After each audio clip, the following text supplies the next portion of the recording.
So Eric, we're talking about practicing the presence of God, experiencing His presence. And you mentioned that one of the major issues is distractions. Yes. How do we get rid of distractions in prayer? Well, I use two R words, remove and refuse. I remove my attention from everything and give it to Him. And then I sustain it there by refusing entrance of other attentions. And so that really helps me a lot. There's a thing that I like to do that really helps me. When I have a thought come up, I say, shh. And it really helps. One of the most powerful things the Holy Spirit ever said to me in prayer was, shh. Because I had all these things going on. You see, there's stillness that's external. Then there's also stillness that's internal. Stillness that's external is removing yourself from the noise of life, while stillness that's internal is removing yourself from the internal noise of your own mind and your own anxieties and things like this. And how do you do that? I mean, let's say you're going through a very difficult time. Maybe there's financial pressure or whatever. How do you keep those things from just pressing in and barging in? Right. I think David is the one that we look at for key devotional keys or bullet points. To you, O God, I lift up my soul. I will lift up mine eyes to the hills. It's pulling your attention away from the things that are here and giving your attention to Him. That's why he says, I lift up my eyes, away from the earth.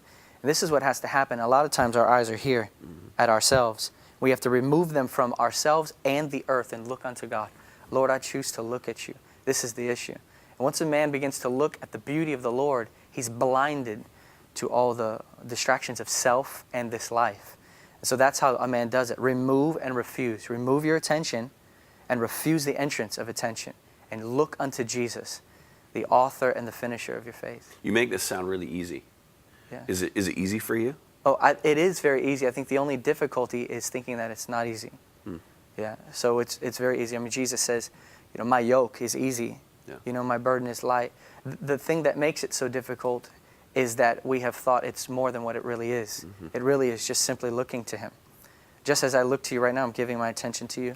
It's the same way. Even as I talk to you, I can have my attention upon Jesus. A man can be in a meeting, listening to the meeting and totally present, but at the same time looking at Jesus. As a matter of fact, the soul was made to do everything while looking at Jesus. A lot of people think, I've got a lot of stuff going on and I got a lot of things that I have to do, and because of this, there's no way I can give my attention to God. They fail to realize that the soul was made by God to look at God and be empowered by God to please God and glorify Him in the earth. So this is the issue. I can look at Jesus. It's very easy. And I can keep my gaze upon Him. And from there receive or extract strength to be able to live my life. We have a saying, a popular saying, that somebody is so heavenly minded they're no earthly good. What I hear you saying is the more heavenly minded, the more earthly good. Yeah, because everything's enriched by God, by His presence. Empowered. Yeah. But, I've never asked you this before, so I may be putting you on the spot here, but what you're saying is very good in theory, right? And that's what most people are going to say. Yeah, that sounds really good, theologically sound, makes sense, except when I'm going through something really difficult and the theory has to be put into practice, then it doesn't work so smoothly. Have you had to put this into practice in your own life during a season of turmoil or where the pressures of life really were trying to overwhelm you? Yeah, as a matter of fact, I find that the most difficulties in this life have to do with how self-centered I am and how self-conscious I am. So it gets harder and harder the more pressures of life try to make you look at yourself and look at this life. But when you can pull yourself away from those things, in exact proportion to the difficulty, He will give you comfort.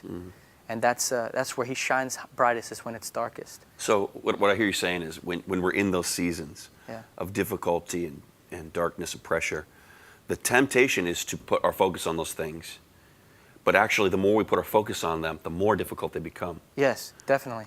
But what you're saying is the thing that seems counterintuitive, which is taking our attention off of them, putting it on Jesus, makes the burden lighter. Right. And makes even going through the trial easier as we focus on Him. Yeah, most definitely. Yeah. Yes. And that's what Jesus is showing us when He says salvation. David calls God actually salvation. Several times he says, you are my salvation. Other times he says, my salvation. He actually names Him salvation. Salvation is being delivered out of a life that does not have His presence. That's what salvation is. He's called us to Himself. So really, what God has given to us through the shedding of His blood is a reconciliation, the ripping of the veil and entrance into Himself, so that man can dwell there and live there. And so this is what salvation actually is. And if He does not have the power to deliver us out from the oppressions of this life, then what is salvation? If it is not delivered out from a life apart from His presence and into a life that lives with His presence.